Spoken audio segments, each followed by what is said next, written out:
Tolkien's Wheel of Time. Welcome, one and all.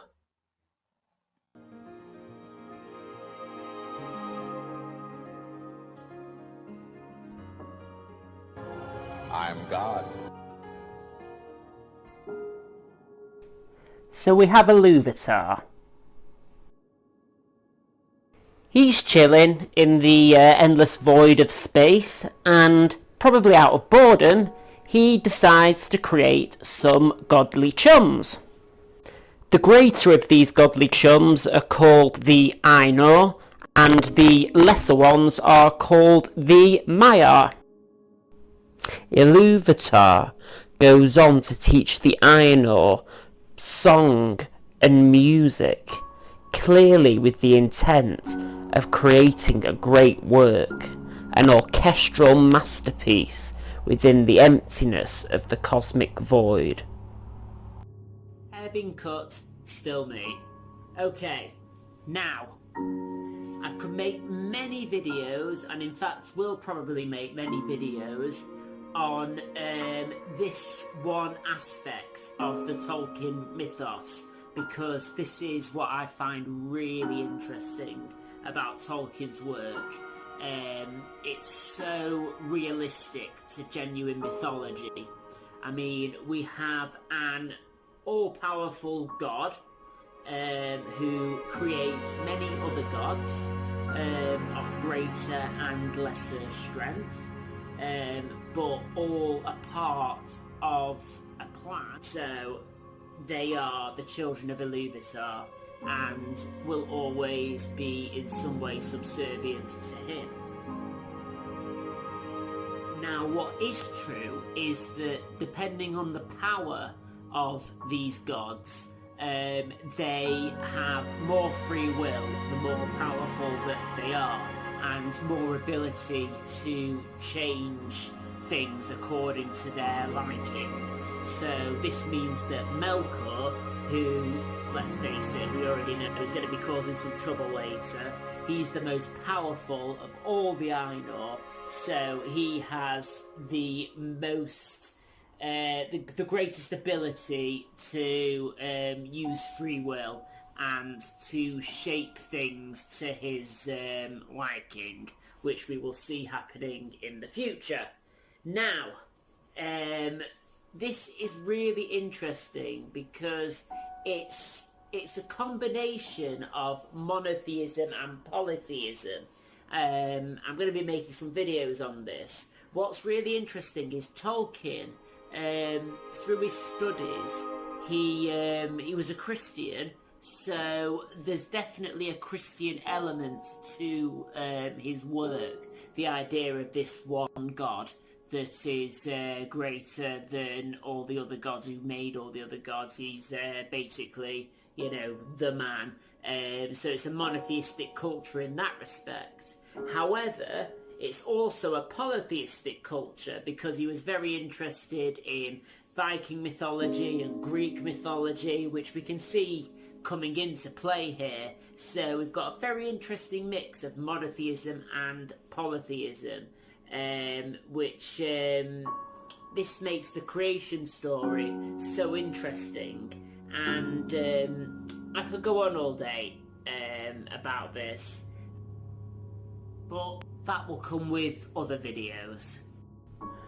So, all we need to know now is that we have Iluvatar, and he has created and gathered together these Ainur and Maiar within the endless void in order to create a great music, a harmony between all that take part, leading to a great work. Now, some are greater players, some are lesser, but all are necessary. The great music begins. It is described as having a beauty, but also with a sombre quality. And all these gods are doing their thing, and it's perfection. Until we hit a little problem. And of course, that problem is the first Ainur to be described. I've already mentioned him, but now it's time for him to come into the story proper. I am, of course, talking about Melkor. Again, we need a video dedicated to this dude. Perhaps 2 or 3. But basically, of all the Ainur, Melkor is the mightiest. He is the most gifted of Iluvatar's creations and the key player in this great musical work. Now Melkor has quite the ego problem and decides that he can create his own music that differs from the great harmony and therefore clashes with the great work. Kind of like a spoilt teen in a violent punk rock kind of way. He tries to take over the music in a brash, kind of angry way.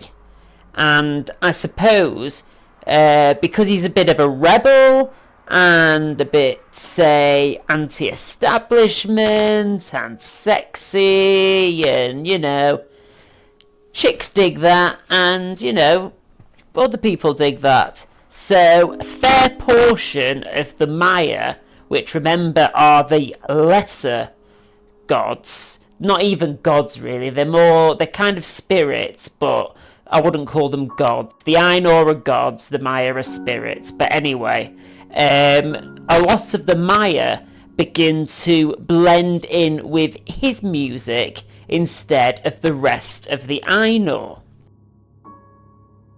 However, the folly of Melkor is that he was created by Iluvatar and he is a part of Iluvatar, and so despite Melkor's best efforts at disruption and creating his own music, his music is effortlessly blended in with the main harmony, becoming a part of it.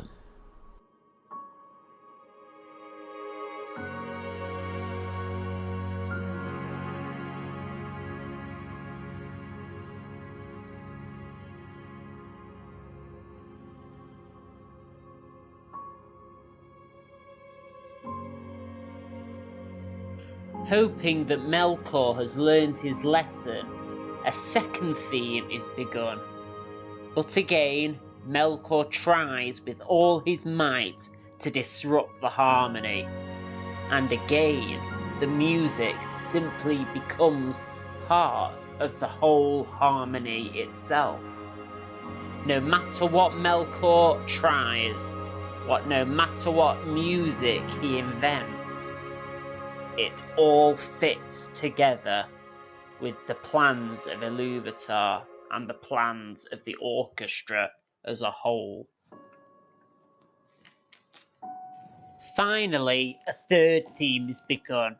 And yep, you guessed it, Melkor this time tries with all his might to fight against the will of Iluvatar until a musical battle takes place in full force. Melkor's hubris in thinking that he has surpassed the being that created him brings chaos ringing out into the void. At this point, Iluvatar rose, standing tall for the first time, producing a chord so deep and powerful that it drowned out all others. And he spoke. Mighty are the Ainur, and mightiest among them all is Melkor. But that he may know, and all the Ainur, that I am Iluvatar, those things that ye have sung, I will show them forth, that ye may see what ye have done. And thou, Melkor, shalt see that no theme may be played that hath not its uttermost source in me. Nor can any altar the music in my despite. For he that attempteth this shall prove but mine instrument in the devising of things more wonderful, which he himself hath not imagined.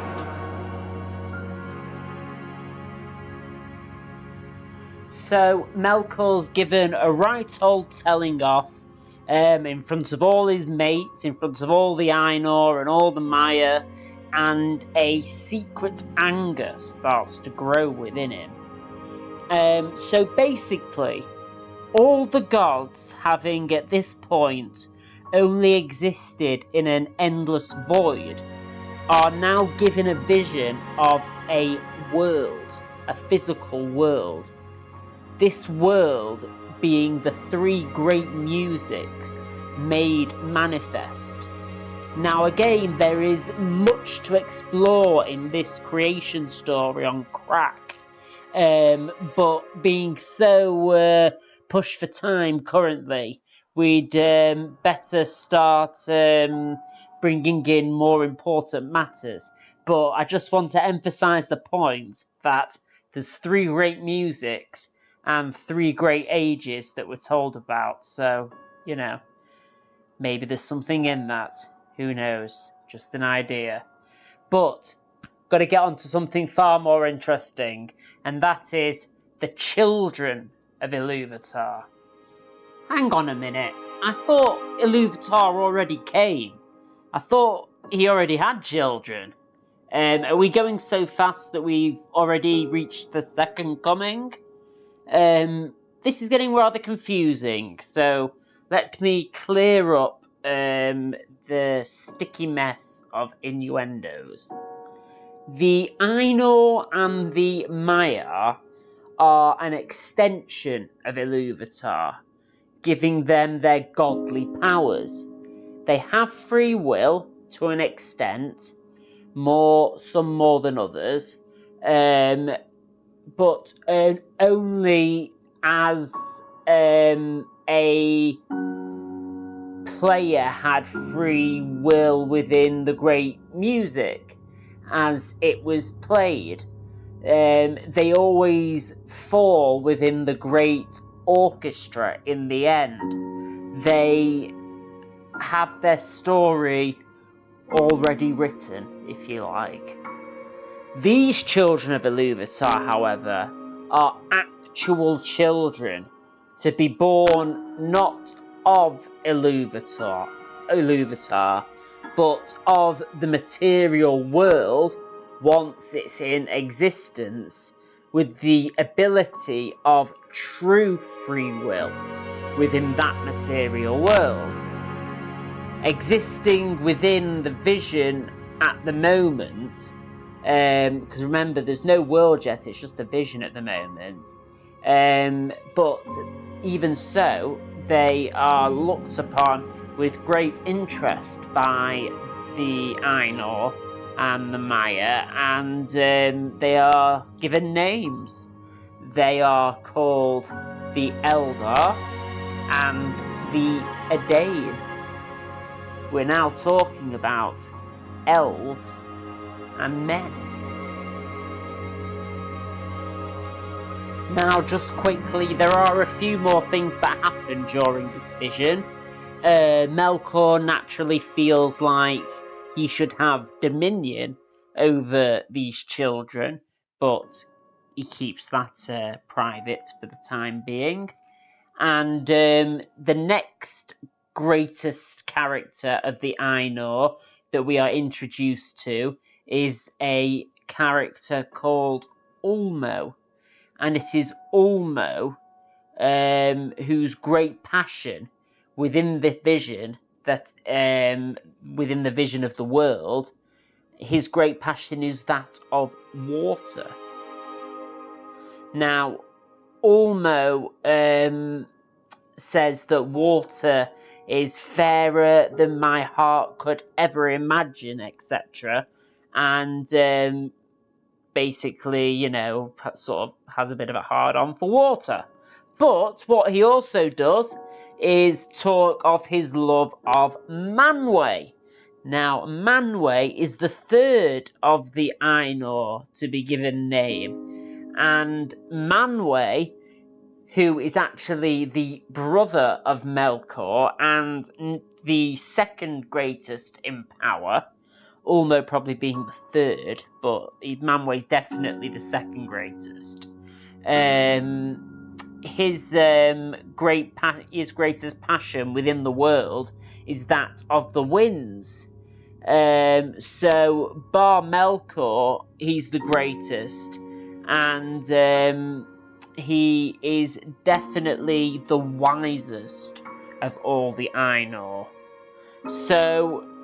So much has happened, and yet nothing has actually happened yet. Everything so far has been made up of music, and then created through vision within an endless void, a timeless void. And so naturally, Ilúvatar takes the great music and the vision that the music became, and he makes them finally material. Within the void, a material planet is created, and upon it, time finally begins. It is given the name Ea by the Ainur. I think it's pronounced Ea, it might be A. It's like an E with an A and a colon on top, so actually I think it's probably pronounced A. Anyway, it's called A by the Ainur, and eventually in the common tongue it will become known as the world.